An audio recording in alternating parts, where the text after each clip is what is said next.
dengar baik-baik. Ini siapa, track recordnya bagaimana, orang mana, pendidikannya, bagaimana sikapnya dengan ulama, bagaimana keislamannya, bagaimana. One man one vote, satu orang satu suara. One man one choice, satu orang satu pilihan. Dalam dunia demokrasi, suara terbanyak suara Tuhan. Jangan sampai umat Islam golput, tidak memilih.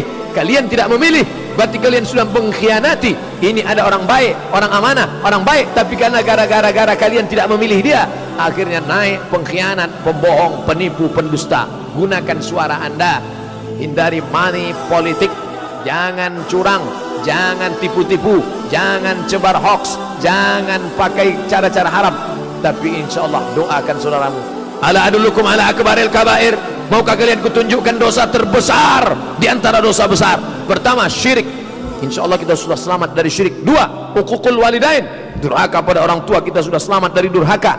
Yang kita khawatirkan yang ketiga, kesaksian palsu, syahadatuz zur. Apa itu kesaksian palsu? Ketika kau bawa paku, kau coblos gambar padahal dia tidak layak.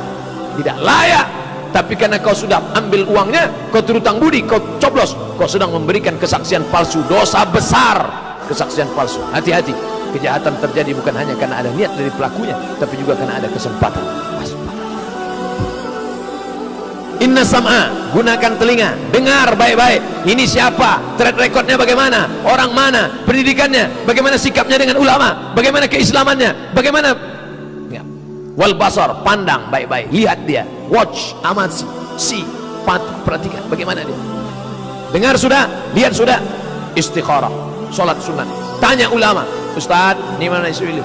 Istikharah. Usolli sunnatal istikharah, politik lillahi ta'ala.